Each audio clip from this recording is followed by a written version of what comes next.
నమస్తే, welcome to our channel. నేను మీ సిరి. జగన్మోహన్ రెడ్డి గారు షర్మిలకి ఆస్తులు పంచలేదా, అందుకే షర్మిల గారు ఇంత అప్పు చేశారా? సో ఈ అంశాన్ని మనకు వివరించడానికి మనతో పాటు ఉన్నారు TDP official spokesperson Suryadevara Latha గారు. నమస్కారం మేడం. నమస్తే మేడం, ఇప్పుడు చూస్తున్నట్టయితే షర్మిల గారు కడప ఎంపీగా నామినేషన్ అయితే దాఖలు చేశారు. అయితే అందులో ఉన్న అఫిడవిట్లో తనకి ఎంత అప్పులు ఉన్నాయి, ఎంతమందికి బాకీ ఉన్నారు, ఏంటి అనేది అయితే వివరించారు. ఎన్ని కేసులు ఉన్నాయని కూడా వివరించారు. ఇందులో చూస్తున్నట్టయితే తనకి అప్పులే ఎక్కువ ఉన్నట్టు అనిపిస్తుంది. అది కూడా సొంత అన్న వదిలకే ఎక్కువ అప్పులు ఉన్నట్టుగా తను వివరించడం జరిగింది. అంటే ఆస్తులు పంచకపోవడం వల్లనే ఇంత అప్పులకి గురయ్యారంటారా? మరి అంటే ఇది ఈ లెక్కను చూస్తుంటే ఆస్తులు పంచుకున్నట్టు లేరనేదే అనిపిస్తుంది. ఆస్తులు ఎక్కడా కూడా తనకి ఇచ్చినట్టు లేదు అనిపిస్తుంది. ఇప్పుడు మనం ఇది చూస్తే తను 82,000 కోట్ల 58,15,000 ఇలా చెప్పారంటే నాకు అనిపిస్తుంది ఏమైనా వడ్డీలు ఉంటాయా ఈ 15,000కి 58 లక్షలకి? ఇట్లా ఎవరైనా తీసుకుంటే 80 కోట్లు 82 కోట్లతో ఉండొచ్చు. మళ్ళీ లక్షలు ఎందుకు వచ్చాయి పక్కన, దాని తర్వాత వేలు ఎందుకు వచ్చాయి? అదేలాగా భారతీ దగ్గర తీసుకునిందేమో 19,56,620 రూపాయలు. సో ఇది ఎట్లా అంటే ఇంట్రెస్ట్ ఏమైనా కలిపి కౌంట్ చేశారా? అంటే ఇంట్రెస్ట్ కానీ తీసుకుందా వాళ్ళ దగ్గర? ఇదైతే ఆలోచించాల్సిన విషయమే. ఎందుకంటే ఇంట్రెస్ట్ తీసుకున్నట్టే కనపడుతుంది ఇక్కడ. ఈ లెక్కను చూస్తుంటే తను ఇంట్రెస్ట్ తీసుకున్నట్టే ఉంది. ఇంకా భారతి గారు అంటే షర్మిల గారు భర్తకి షర్మిల గారు 30 కోట్లు అప్పిచ్చినట్టు, సొంత భర్తకి తను అప్పిచ్చినట్టు కనపడుతుంది. ఇంకోటేమో భర్త అనిల్ అత్తగారి దగ్గర విజయమ్మ గారి దగ్గర అప్పు చేసినట్టు 40 లక్షలు. బ్యాంక్ డిపాజిట్లు 14 కోట్ల వరకు ఉన్నట్టు. ఎవరికి? షర్మిల గారికి 14 కోట్లు బ్యాంక్ డిపాజిట్ చేసినట్టు. అదేలాగానే అనిల్ గారి పేరు మీద కూడా 3,80,00,000 బ్యాంక్ డిపాజిట్లు ఉన్నాయి. సో ఇవన్నీ చూస్తుంటే నాకైతే ఖచ్చితంగా అనిపిస్తుంది జగన్మోహన్ రెడ్డి వడ్డీకి ఇచ్చాడేమో వాళ్ళ చెల్లెలకి, ఇచ్చినట్టే కనపడుతుంది. ఇంకా ఆవిడ ఆస్తి మొత్తం తీసుకుంటే కూడా 123 కోట్లే. తన ఓవరాల్గా ప్రాపర్టీస్ అన్నీ చూస్తే 123 కోట్లు. సో ఇంక ఈ లెక్కన అనిల్ గారిదేమో 40 కోట్లు. ఇంక ఈ అప్పులు గిప్పులు అన్నీ పోంగా మిగిలింది ఏంటి అని చూస్తే ఈ 100 కోట్ల పైనే అప్పులు ఉన్నాయి కాబట్టి ఇంకా మొత్తానికి పోయినట్టు ఎక్కువే అనిపిస్తుంది. సో ఈ లెక్కన పంచుకున్నది లేదేమో. బంగారం వచ్చి 3,69,00,000 అని చెప్తున్నారు. అంటే వజ్రాల విలువ 4,61,00,000. అనిల్ గారివేమో 42 లక్షలు. ఇంక ఈ లెక్కను చూస్తుంటే అప్టిబేట్లో ఇదంతా వీళ్ళు చెప్పింది చూస్తుంటే నగదు కూడా ఆవిడ అకౌంట్లో 22 లక్షలు అకౌంట్లో ఉన్నట్టు. అంటే ఇవన్నీ చూస్తుంటే ఇంకా కేసులు కూడా ఒక 8 కేసులు ఉన్నట్టు ఆవిడ పైన. ఒకటేమో తెలంగాణలో ఏమో 4 కేసులు అయితే 8 అంటే 6 కేసులు తెలంగాణలో, కడపలో ఒకటి విజయవాడలో ఒకటి పెట్టారని అంటే 2 కేసులు రీసెంట్గా 2 కేసులు ఉన్నట్టు. అంటే మొన్న ఈ మధ్య పిసిసి అధ్యక్షురాలు అయినాకనే 2 కేసులు పడినట్టున్నాయి. అంటే ఈ మధ్య కదా, అంటే గత 10 రోజుల క్రితం కడప జిల్లాలో ఒకటి వేసినట్టున్నారు. ఇంకా జగన్మోహన్ రెడ్డి తనకి ఆస్తులు కాడ ప్రాబ్లమ్స్ ఉన్నాయి అనేది అయితే ఇది చూస్తే మనకు అర్థమైపోతుంది. ఆస్తులు తగాదా ఉంది. సో దోచిన సొమ్మంతా ఏమైంది జగన్మోహన్ రెడ్డి ఇప్పటి వరకు దోచుకున్నాడు. దోచిన సొమ్మంతా ఏమైంది?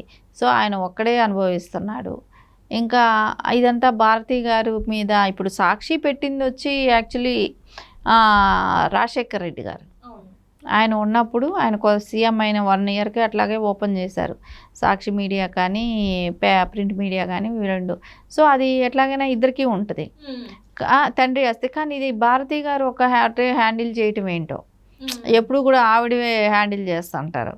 సరే అంటే ఆడపడుచుకుని తరిమేసిందా ఇవ్వనని? అంటే అప్పుడు వార్తలు కూడా వచ్చాయి. ఎప్పుడైతే జగన్మోహన్ రెడ్డి గారు సీఎం అయిన తర్వాత తెలంగాణకు వచ్చేసారు, విజయమ్మతో పాటు షర్మిల గారు ఇక్కడికి వచ్చేసారు. ఇక్కడికి వచ్చి ఇక్కడ పార్టీ పెడుతున్న టైంలోనే ఆస్తి పంపకాలలో విభేదాలు వచ్చాయి కాబట్టి అసలు ఆస్తి పంచలేదు.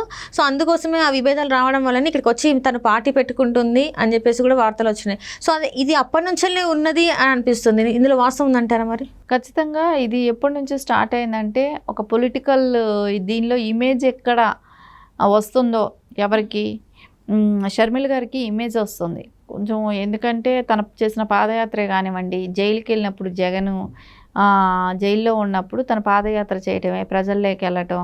సో ఎక్కడ తిను సీఎం అవుతుంది, రేపు పొద్దున మళ్ళీ జగన్మోహన్ రెడ్డి జైలుకి వెళ్ళాల్సిన పరిస్థితి ఉంటే గెలిచాడు, గెలిచిన తర్వాత సీఎం అయ్యాడు, సీఎం అయిన తర్వాత రేపు మళ్ళీ ఎలక్షన్స్లో లోపలే అంటే ఈ 5 ఏళ్ళ లోపలే మళ్ళీ తిరగతోడతారేమో.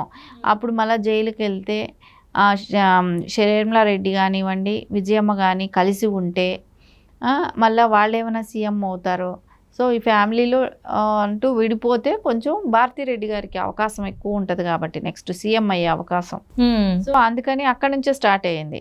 కుటుంబంలో వదిన ఆడపడుచుల పోరు అనేది ఉంటుంది కదా, ఆ పెత్తనంతో వదిన చేసిన ఇదంతా ఫ్యామిలీలో ఇంత డిస్టర్బెన్స్ కారణం ఇవన్నీ మనం చూస్తూ ఉంటే ఈ సినారీ మొత్తానికి మనము చూస్తే భారతి గారి పాత్ర ఎక్కువ కనపడుతుంది.